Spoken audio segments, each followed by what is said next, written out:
Iache, no fonere da moti, no fonere. On to pela jiwe. No we on na ndo per jebe. No papa no pe ma to no se la ga. Me pe de ra so mo kan je bo afi. Na mo ple ka ro ko Jesu to me. Lo yin ko e to lo yin ko lo. Ti o no si o yin ko lo ni kan je. Ma do fodun de aye ma do koko ma do go mo yi fun. Bi ma je fun me ro di o tan ve kun lo ku ama mi ton pe ton le kin ba mo do san ya me. Be no ba so no bo. E mai do akwa sie na hokwe nka fondo amno do ndo fifun. Nendo fidelewe enado mina I hokwe. Mina ili, mina wali. E pengudu e sono na mi bo mi no. E sono wa bono do. Nu de no wa na zin zono be na do mo pogbo. E no wa bono do. Azonya kabono mi mama wa mento le kundu pete mi bo. Azonya kabono mi mama vivo. Chomi do mi do mama bon. Azonya kabono mi mama vivo. Face à certaines maladies contagieuses et débilitantes, de nombreux Béninois n'ont pas d'autre choix. Les guérisseurs traditionnels comme Assogba Samson, alias Pemauton, sont très souvent leur premier et dernier rempart.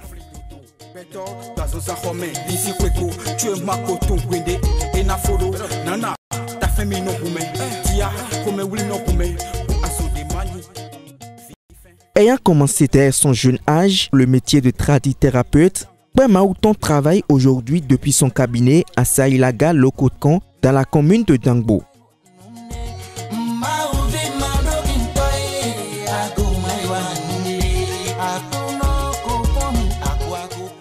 Depuis environ 15 ans, l'homme continue de jouer un rôle central dans la vie de nombreux habitants.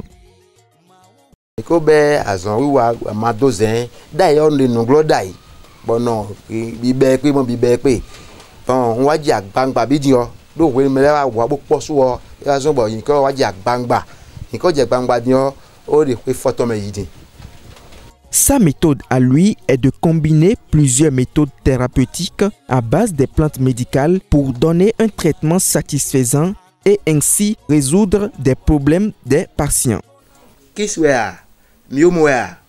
Hépatite, diabète,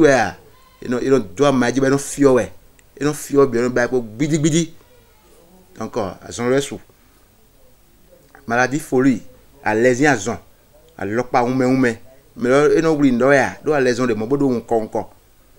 mais non oublie ndo dia leme ils ont fieux et ma ça oublie ndo ba mais ça non nous pas mon mais ya pe mo yi e agbo et do différent ka ye nemo tu amaton de me kole kon plan zo be na tie de kon bo kole po gbe bo de kon ya ti we manona bon plan wa fi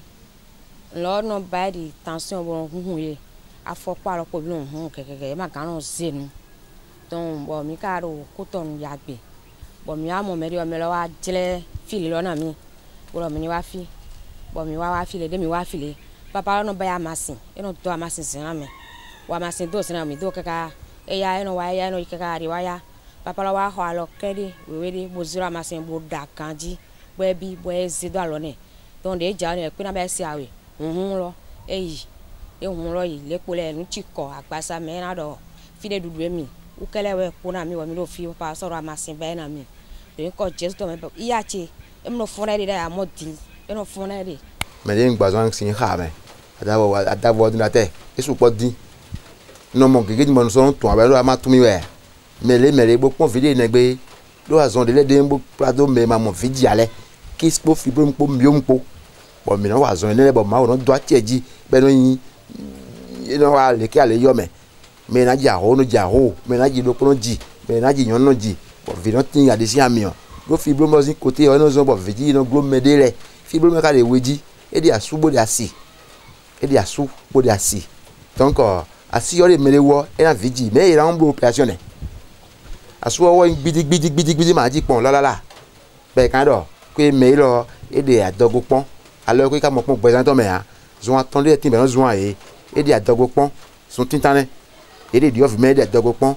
zo we go ndo de blo dot ne de wa kwe ne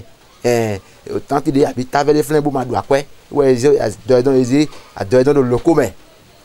e blo zo we go zo tongo ndo et dit vilo pour ça et mamie mère dit et c'est faux et mamie mère donc à zon que rien comme les wa ton maître goma doise cho ils et goma de adogo cho et goma dit vilo pour ça cho tu ko les wa tintin donc manana ne le mi je gon ze mande yi win parce côté non frère j'ai vu légèrement moi de quoi les me va dire via déjà oui bien coupé so va dire dia ko no ba son do wo ji u ne be so di via donc maintenant wa mi va so so je vidiji et so de mo maman le so no je mais go di vie ton bo doté so no je nous non so ba no po glegbe ino po glegbe madoazan je pour vous ba bi ko de ma osu donc ino po nous non go menton a bien ton chou a bien ton lelelele bon gbete no we bon yi donc sans arrêt oui maintenant tin po deji le a so na ni gbo amelo wende njafi nko tan nko flu bo aklu no do gbigbo che mana yi ndona mo kun gbo lo janwe to to pe fi de mapo agbo me fi de mapo to che me we yin fi cho gan cho bo no ze u bo no ifi le bo no do kun le gan le ba ma nyu do kun le gan do pe che gbe cho bo no yi godo tin wende no wa sien bi bon wa fi nko zankwe fatigué ma so do akpo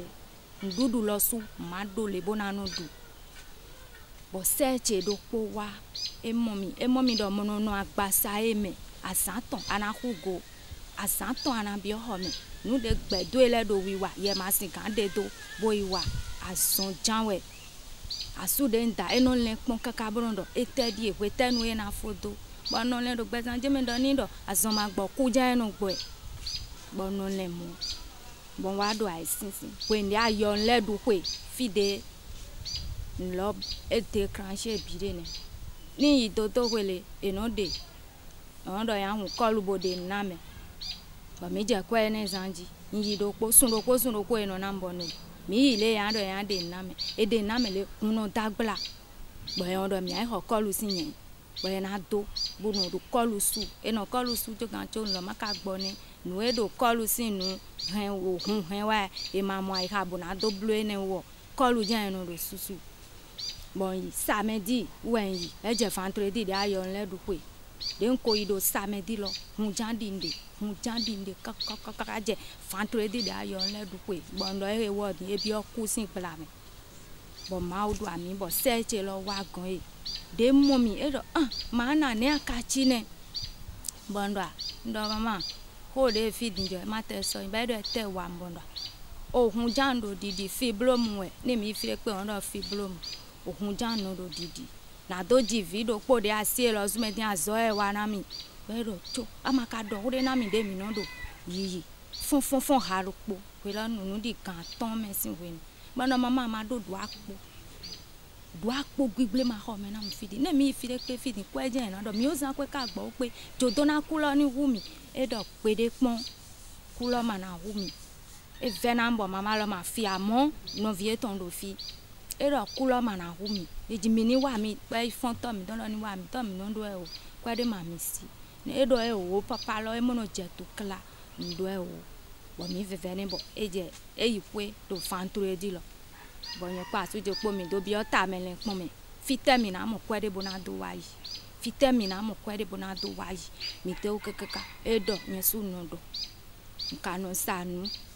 ndo ma ga ro kwa pon bona ku tawe akwa pele lo mi si ndo ya ze nente oyibo gobo ndo gbebo gojen na wa nu janwe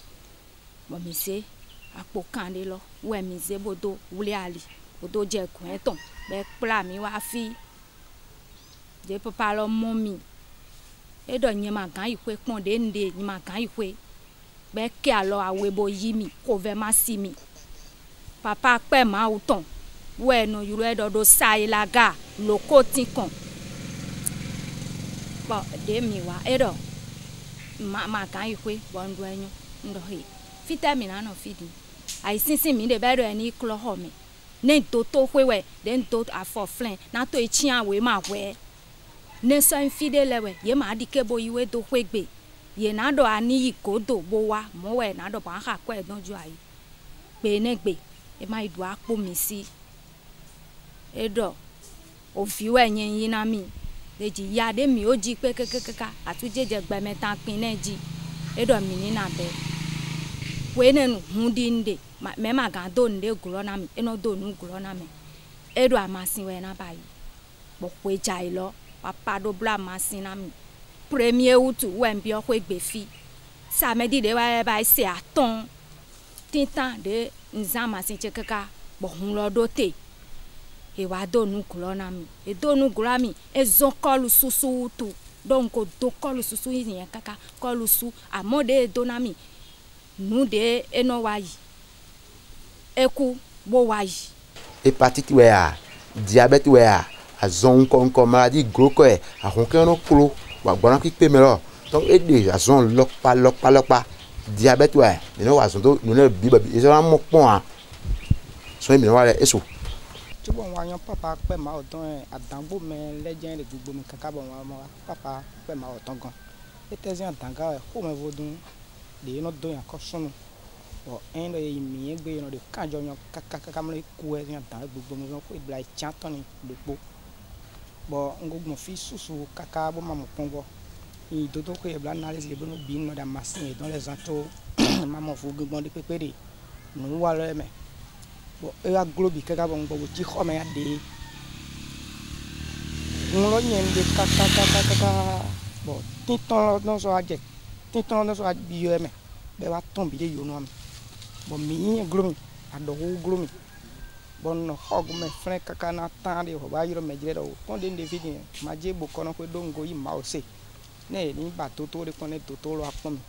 bo toto lo akwe ba pon mi bro pon ajon di dans de fi de mi la ma se pe o mi a se di do game dans le gan e a sem do toto ko ajondo bon wa toto ko ajondo bo ye pon ka do tele pon ka ero ma singa no fi bo bro opération yan bla di bo hog bon di ay bon wa ze mi ambiance me nyon de mi o kun me gbon ze no ze ni nka no do chokoto a ta le me nyan no be ze mi je don le o bon no fle na egbeje so fle wen de bo gran se je wa wada ason te ga je di de ka bo mi ma ka se ka bo di aton fi bon de na ason le mi je ndi be da ason mo nko je di on di bo no ne no te ni mi ayiro me da do po do me da lo e village je kati mi no bo ni plan yi me da lo gon me da lo e na masin be mo pon bo do yi masin wa zon di do mo wa azon yo bo mi de flen bo gran se jira bo yiro me da lo ne no to kum tromia wa bo ado ma mi a khok bo do to ko dawo de do mo mi a flen e do fite de bo ba pon mi o hun zon ji bo pon oni nu go we bi u gan la kanjo di ala me mi o de pon mi e do ne do a do to le ne de di ton bo wa ko go o do tele koro di masin ka ikwe chubo di a tronfio di a blow we ma de dandan o chubo tronfi bo me wa di hun gbe lo bo yan masin blow me to na blow we ma di am dandan bo sinye e ma mo di masin o tronfi do hun de ma la me adi ne ma ga mo ai hun di bo tan pon ne ya do hun adi we chubo tronfi o me da lo ko do ne we ma je hun ne bo jo family do ne mi o so na to bo sinye o ma lo be no flo blow ma be sinye o ma be e wa zo bi o mo to me bo azemi wa iba sa la ga don ji bon wa bi o me da lo ko be jomi do ifan bodo kan hog bono be chan masin le bo wa bo aja masin 12 ami dede bon aja masin nuji dede kaka ba zo no je yiji ndi a ofie samo bono be akwa mo do ko ne e do azon lo ma gan so mi ade so lo ma gan ne mo mi ase so de do na zo ma ye mo de so do azon lo wa zo masin je no ma so gbo bono mera mo e fini gan gbo a e do yan gbo bi chiri bo do masin le sin bo nje nu nuji kaka wa je pon mo ji kaka bo nde ton ja dawo yi glo e je yi ya wo de ji bo ko so ne afan e yi le ko so anyin lo nu de yi ho me mi le nu gbete no mo din tan khisi kaka bo yi bi chiri bo wa mo pon gbo de flen de se men blo ko e don gbe sa no foton to gbo e do am lo di hen dia e ko ne ya pa plein incurable le apa joma ku lopa le iṣẹ́ de brûler allo azon le wa ni be di dame yon dagame abi yon donu me ba inti mati fo bi no mi aka mo je wiwo ji kaka bo ku no ton mo matin ne 2 jours 3 jours begbeze mi lo en so du ya esa masin do le bo na be azan e vo e mo kun po bi pa na fio bi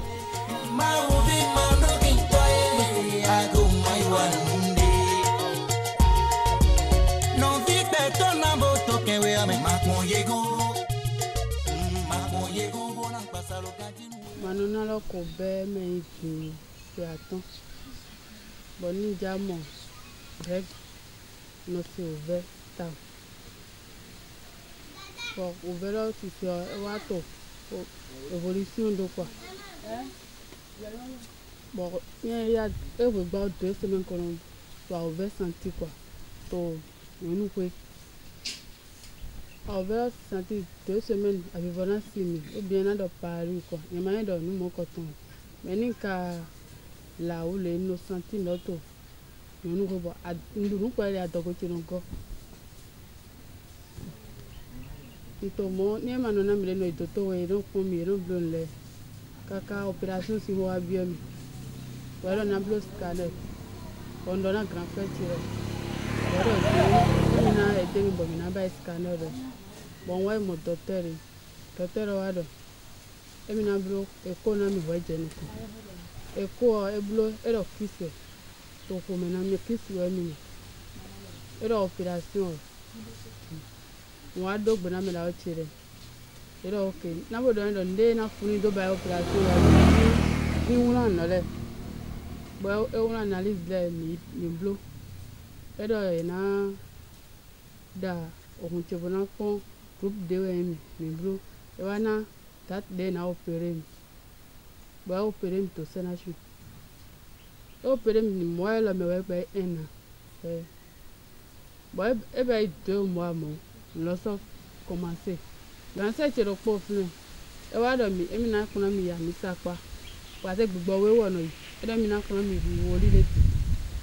e se ko han mi le kogo nwa ye do bo mi wo li logan wo li lo na no abogro emi na bayi fina lo we mi we mo na fe mi ton repos flin e ma no na vie ton bo e wa gbogbo we ro pa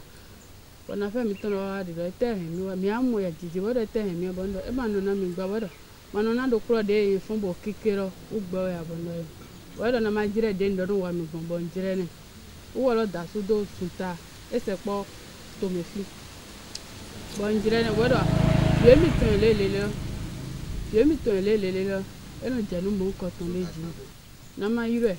e fi gan na mi wa papa ogon bon yiro vilo do okay mi na wa yo edo keke bo tron dan bo ko dede we me ka me fi jan bo wa to mi ton me don bo on expliquer no ne bo do holo le bi to mi la chire sinu pon bo lo mi lo su de mi da su firo ko e mi di bo ma so mo fire vo si o kaka o problem ko me kaka su gbe mi bo mi ko wa gbe wa to mi la ho mi ton ho no mi la ho ton si asu pe mi la ho ton si asu ro yin papa lo wa pon wa fi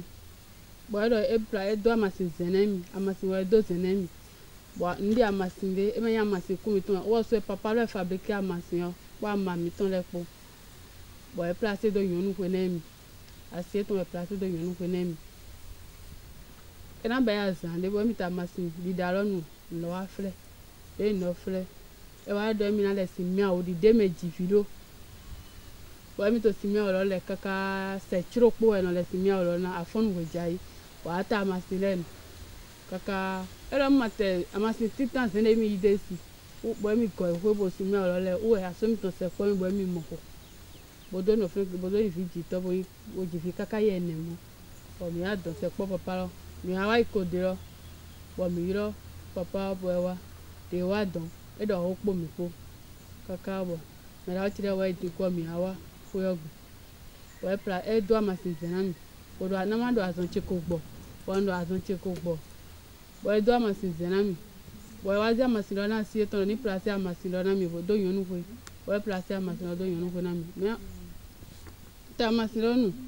amasin di da onu mo kaka mi a che o sinele moji e lo sinele na wa ijenu kan de jazan ton e won vi lo nu awule amasin lo mi o sinole piton ka o tekpin di delele e te no tron avo me ho ya tekpin di delele wa che wi wa kaka ohun jadi e me hun mi ton hun jadi rose don wa che ti ton ibo do hun le ko nu to mi go le dai hun lo ko ni etene deji do hun lo wa egbeje so ge hun lo ba ina mi bo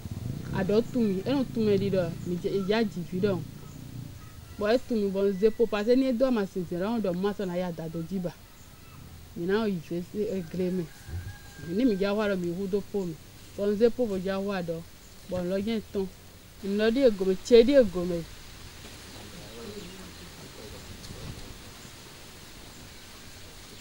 Photo l'état là maintenant mais net ton là net au goût mais là ouais mi to mi malé.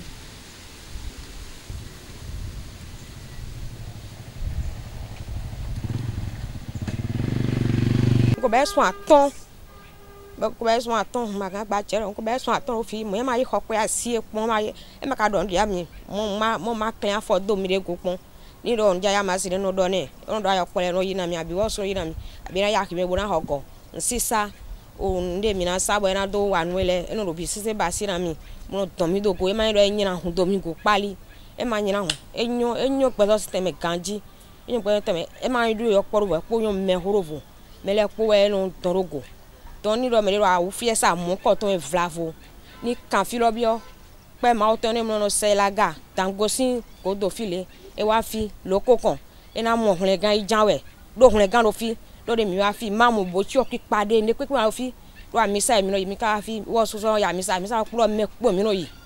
tó mẹ́bí ẹ̀rọ yà mísà mẹ́rẹ́ máa ń fòdún sẹ́tọ̀rọ̀ fi mẹ́rẹ́ mọ́ kàn mí lò ní jí yẹ mọ́ dídọ̀ ní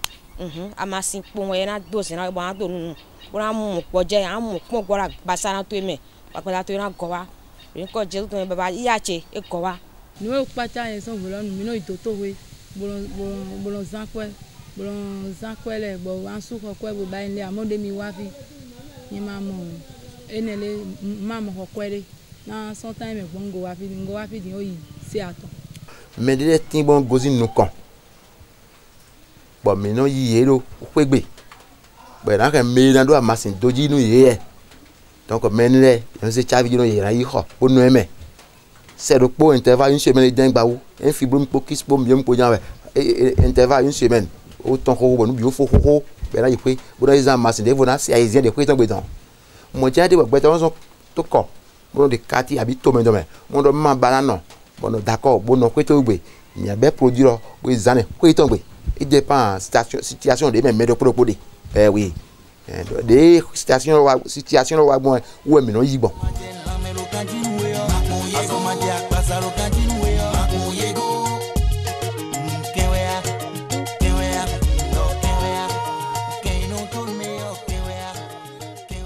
Jamais nous gbomé les kaka on va les temer fi temer elo le gbedi pradran temete amanu amazin azon wiwa de vodon ko be a si seno mi non bla maji naturel amakere atingo to atinkpin ile mi no ze do boison zon bon eno ma no yi gigo bon wo ni we pacha pon kaka o melon kan na yin ko to kan yin na yin ko to no yin ayin le no ma yin nko mo nko don since no ma yin nko le sin uga we wa ze yin ko pla ko ma o we zo mo no yin pe ma o ton de wa le ma mo le gba si nde pepe to won do eto mi e mo ikokoro e mo igbo e ma bi o mi kokolo nwa fi ma mu vodunde do isenu anyi mi bondo ni nwa fi din e na do mi ni hu kokolo e na do mi ni blole amonde nwa fi son we lonu pon e ma bi o mi kokolo e ma bi o mi gbo e ma do mi wa mi ali kan de jine mi ai blonde mi wa file e na yo vie ton le e na ya ma sin na mi na da bonanu be na so wa bonado de mi o nu e mi aso mo pon gbo den to fidi sun kan we wa tin fodi wa ba ma ayira ha no yin e no to zen be no fura ma de vola po be no gbo ho me wuli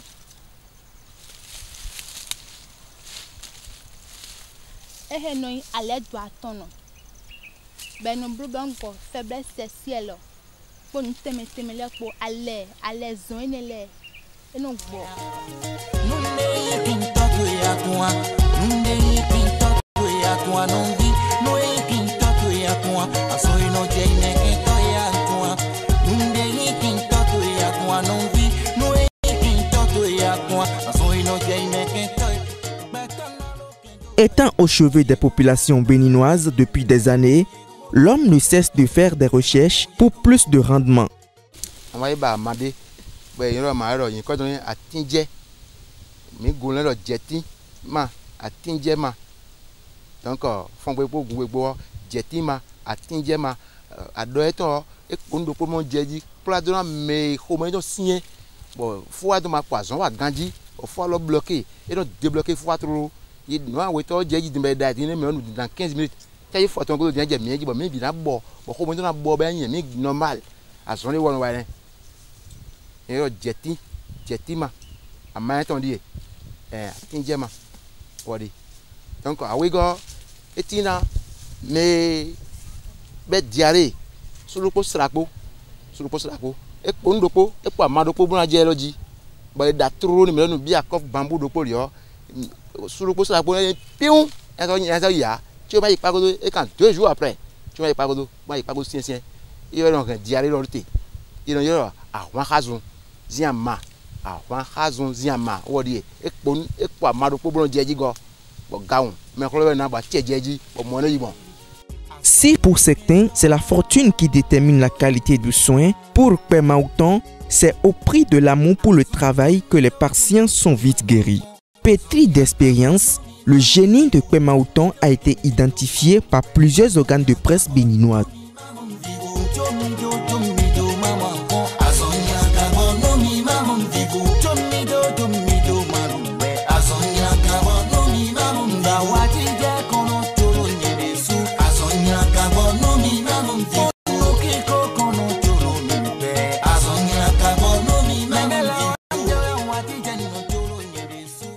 L'université d'Abomey-Calavi n'est pas du reste. Et là, nous directeur jardin botanique, Calaviton, nous avons town. Donc bon, pour les cultiser l'homme. Donc on dit que et ben mais tendant, maïpon, titan yi. Ben des questions posées à me dit, à mal était non bon. Nous les né non bon. Azon les né non wa bon. Était non ben non wa, était non ma e gomanandou ben non wa. Nika wa, na non hembo kaka ben non bon. Mire kodo, mire tesi, mire di do kaka wa ero ho pe fi mi yena mi attestation e lo de ne. Le concours de cultiser l'homme. Ndondo ko lo gbe. Jardin botanique gan ume de jipo de tron jipo de epo jipo ndogbe lo nu konja na yi lo nu yen de hu na gbe jardin botanique de Calavi hu yo gbe wo mi attestation e lo de ko le culture alo to ri e amoro ni ano me ko kun kaka bo fo be dozo gbe ji ganje be da loju na we nde na we ganje wude wo mi me ri lo kunde we ma yo diplôme titan de infliazona wo ri diplôme we gori ale ne wa ka bo yin ko yi kaka yin bi ogbe tade le me to mi bi ogbe ta mi to yin korode culture wori korode culture ndogbe nu gan pe na gbeton bo dogbe nu hagbe de mele bi do ne dawe bo pon we nugbo yin da yon ze me test ni adibe c'est bon we kunde o ma ele wa ton wa lo ton me be ka fo wa ele we po yi ngbele gbe donu koro le culture o dérogation de gbe doni po gbevi le po meseto menon lo dan se me din we na yi din na onji me kan fun me po ndogbe gbe ta la inu kan dandan me ro gbe ran gba mi le mayon ma wo po le tan mo me ro gbe ran inu kan gbe o be wo sun inu kan jana igbo me figa puisque me fombo le dagbe gbe toton lo nozura no jijo o bura mo satisfaction bura gan bana point to me bo ma do kilo gbongbe jo pe to dagbe ne amoye donc nous ko yi me o nous wala yi kaka be pon niveau de adi ayimo aseyimo kolo yimo donc ko test le pour kaka le o yi anami diplôme elogo bon ko suprême wena elomi bon ko le culture l'homme o dérogation Alain croit, c'est du prix du professionnalisme que la médecine traditionnelle béninoise finira par s'imposer car le potentiel existe. Résolument engagé pour la promotion et la pérennisation de la médecine traditionnelle béninoise, l'homme nourrit de grandes ambitions pour son cabinet.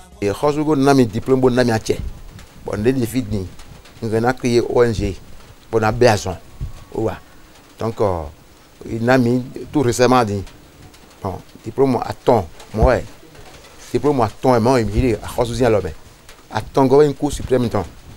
Ben, vous aidez l'homme, oui, félicitations, très bien, mention, très bien. L'homme, il a beaucoup de poids, il a beaucoup de poids. Et oh, à ma, c'est, à tingoto, à tindo, et fort, ou crée mais c'est bon c'est donne des DJ C'est ainsi que depuis des lustres, Père Mahouton se sacrifie, lui et toute sa famille, pour le bonheur de la population. Peut-être Gozin Kamouafi, peut-être Gozin au Togo Bouafi, Nigeria il doit tout matessi à Yobé. Ama yo bele sous matessi. No do garder nek pede ouais. Bon mi non fi go go. Ama go. Ni ana mo Père Mahouton, Hobonu atron a, Cotonou atron a, Boy kon atron a, Karavi atron a, Godomé atron a, Zevi atron a, Lada atron a, Dansa atron a, Burkina atron a, Philippe de atron je Cotonou. Botron Cotonou bodo Hobonu zin hon, anje Hobonu a jache. Boy keke. Et c'est aussi flewa, Père Mahouton gon avec 500 francs. Au peu ben osé wa ko tegbe. Ça il regarde dans Bokame. Les quartiers locaux con. Quartier locaux con. Fiwe non bail à son tile. Pede. Encore. Et non il morin. Numéro ti wayi 97 53 87 08. Numéro ti là. MTN on est. Mon voyi 94 95 38 58. Dokpene trala Jésus Nazareth itonde no heme ena hembo mele bina wa bona mokpongbo asanga gbe na ikun edo edonton